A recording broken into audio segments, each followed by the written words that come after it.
Hello Bookish friends, welcome to March Wrap-Up Part 1. In this video, I will talk about the 7 works that I finished in the first half of March. Like I did in my previous wrap-ups, I will insert the clips that I recorded quite soon after I finish those works.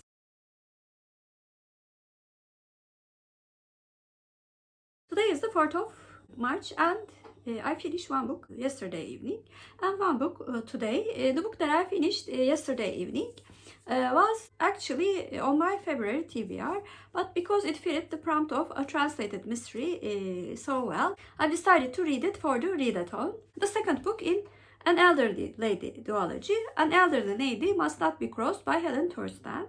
In this book of interconnected short stories, we continue to follow Maud, an 88-year-old lady with quite shady activities. She prefers to fix the problems with eliminating the problem, even if that problem is a person. In this book, Maud decides to take the South Africa tour after she is being suspected of one of her crimes. And while on plane, she remembers some of her problems and the way that she fixed them from her past.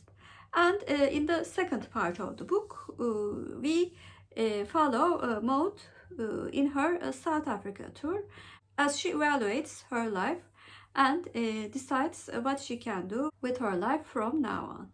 I really do like the character of Maud. First of all, I'm amazed by her desire to keep on with her life and the way that she acts quite dizzy and confused when she is faced with the consequences of her actions. And that of course shows how clever she really is. And I really liked knowing her past as well, because it was an indication of why she became this way and what challenges she faced.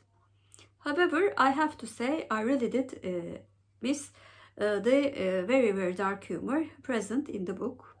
There were hints of that in this sequel, but it certainly was not enough to make this book extraordinary like the first one.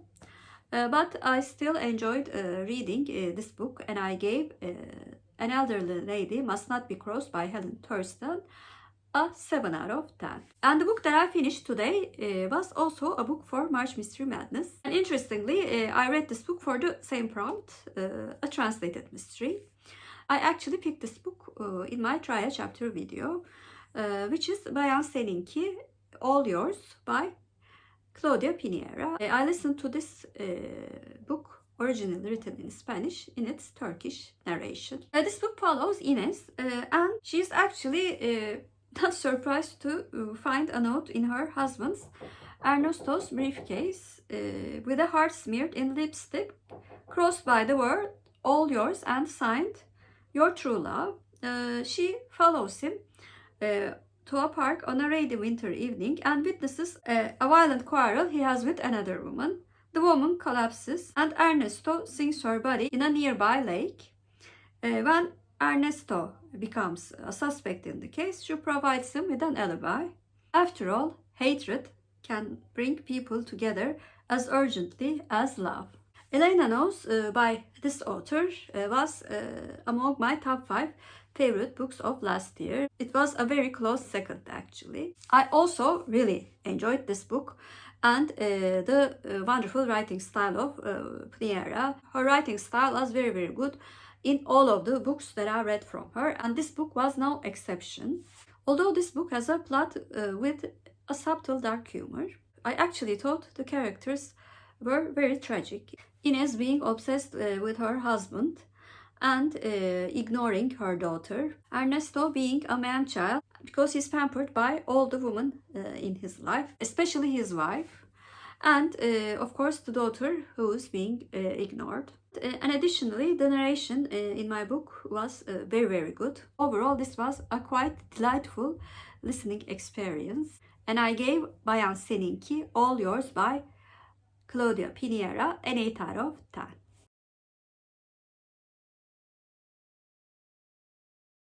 Today is the 7th of March and I finished one book and DNF'd another one today.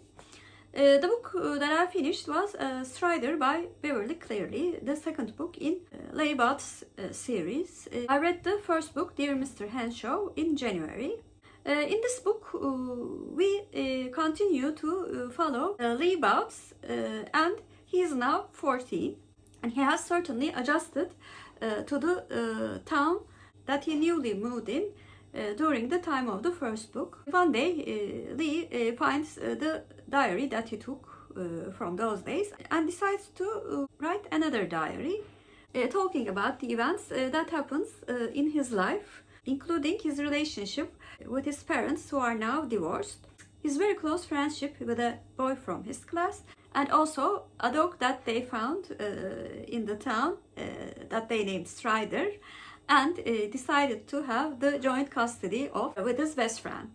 I very much enjoyed the first book, Dear Mr. Henshaw, because it reflected the feelings of Lee, who was trying to adapt to his new town, new school, and also situation of parents' breakup. Although this book has a similar format and also contains the reactions of Lee to some of the events that happens in his life, I failed to get the emotional connection from those passages, with the exclusion of an event that happened towards the end of the book. It was like a list of descriptions of the events that happens in Leigh's life. And to be honest, I was a bit disappointed by this book. But because I really did like the character of Leigh, it was still nice to know what happened to him after the first book. So overall, I gave Strider by Beverly Cleary a 6 out of 10. And the book that I DNF'd was another middle grade book, The Secret Diary of Adrian, aged 13 and 3 helps. This book was the book for Fear of Missing Out book club, and many of my friends actually said that they liked this book. However, after listening for 15 minutes, I was very sure that this book was not for me. Very interestingly, this book also contains the diary of a 14-year-old boy. And maybe this one was more realistic than the previous one, because he was whiny and complaining about everything. But the main reason that I decided to DNF this one was the fact that the book was also trying to be humorous at the same time, and I did not even smile one bit while listening to the book. So I decided not to waste any time, because I have many other middle grade books on my TBR that I can try for the readathon.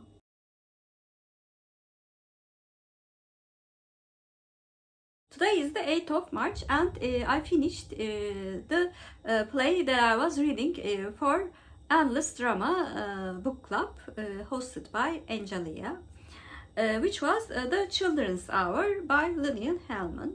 This play is about two women, Karen Wright and Martha Doby, who run a girls' boarding school together. And their lives are thrown into turmoil when a troubled student spreads a damaging rumor about them. The accusation quickly spreads through the community, leading to suspicion, social pressure, and serious consequences for the woman's reputations, relationships, and livelihoods. Although I heard the title of this play, to be honest, I did not know anything about the plot. And I really did like the play. The plot was quite interesting and also had very powerful social messages in almost all of the details. Although this play is quite short, the characters were very complex, with the exception of a few minor characters. It was a very powerful reminder that how a rumor can ruin people's lives, and also can lead to very drastic consequences. So I quite liked the moral lesson as well, and I'm hoping that our very talented Turkish theater actor would perform it, and I would be able to see it. Overall, I was very moved by the play, and I gave The Children's Hour by Lillian Hellman a 9 out of 10.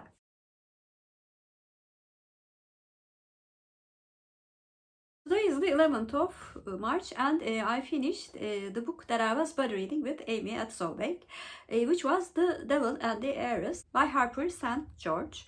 This book follows Violet, August's sister from the first book, and Christian, who's the best friend of the male lead in the previous book. In this book, Violet plans to run away from London and the marriage that her parents have arranged because she really wants to be a published author. But at the same time, she's very much attracted to Christian, the Earl of Lale, while Christian has another plan. He needs an heiress to rebuild his Scottish estate, but the more time that he spends with Violet, the more he realizes that he wants Violet for more than just her money. Through this connection, we see the love forming between them as the book progresses. When I was messaging back and forth with Amy about this book, I thought the title could have been changed to The Fool and the Heiress, because Christian really acted like a fool in some sections of the book, and I was quite angry at him. But most probably this is because I adored Violet. She was kind, smart, but at the same time quite bold in her decisions. And what I liked most about her was that she was not hesitant. She really knew what she wanted and what she did not want. Their interactions, especially in the first half of the book, was very fun to read, and their quite enduring connection really made me invest in this romance. The writing style, like the first book, was quite engaging. I quite liked this romance book. After I finished the book, I thought if I could give 7.5 out of 10 to a book, this book would have got 7.5. And because I'm feeling quite generous today, I wanted to round up the rating to 8 out of 10, and I gave The Devil and the Heiress by Harper St. George an 8 out of 10.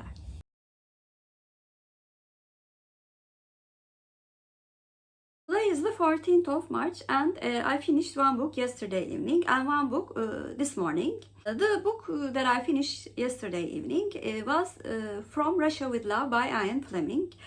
Because the half of the book also takes place in my country, Turkey, I will make a special Turkish half video about this book. In this book, James Bond is marked for death by the Soviet counterintelligence agency, Shimmers, and there is no secret agent that they like to disgrace and destroy more than 007 James Bond. And this plan will require a lure so tempting that even James Bond can't resist. Tatiana Romanova, a ravishing Russian spy whose defection springs a trap designed with clockwork precision. Her mission: seduce Bond, then flee to the west on the Orient Express. After reading the first book in James Bond series, Casino Royale, I've actually thought that I would not read any book from Fleming because it was a very, very big disappointment for me.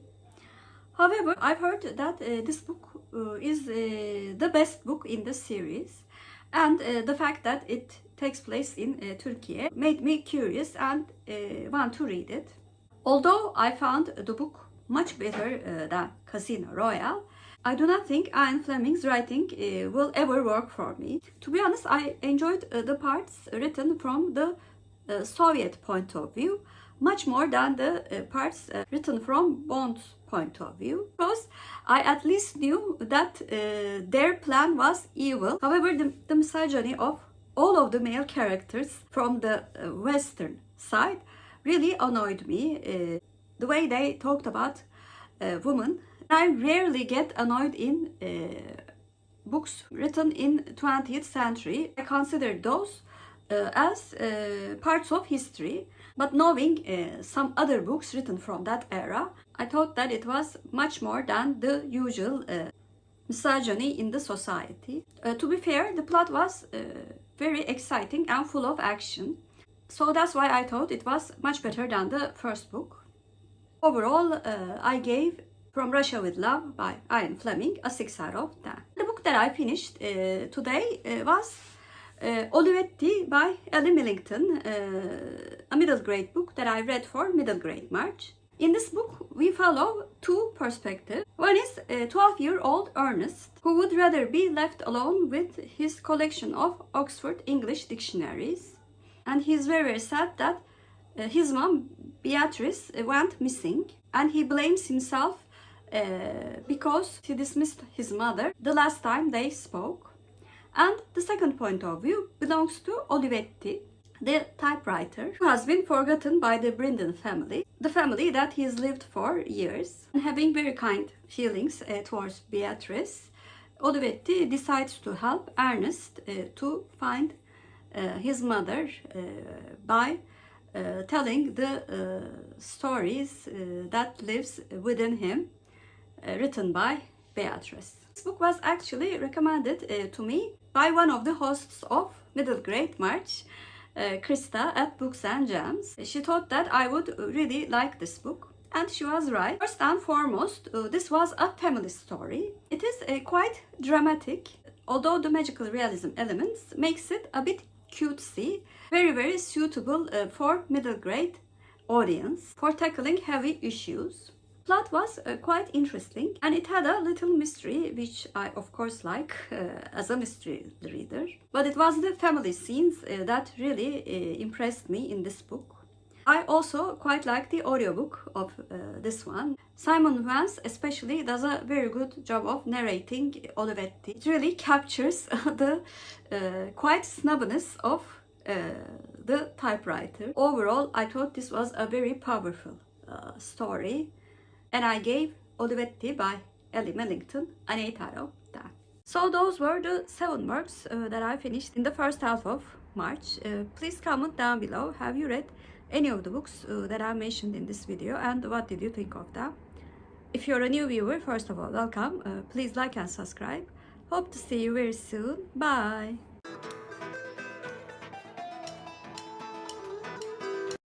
As for Turkish word of the day, I'm going to choose typewriter. Typewriter means daktilo in Turkish, and daktilo is our Turkish word of the day. Have a good day.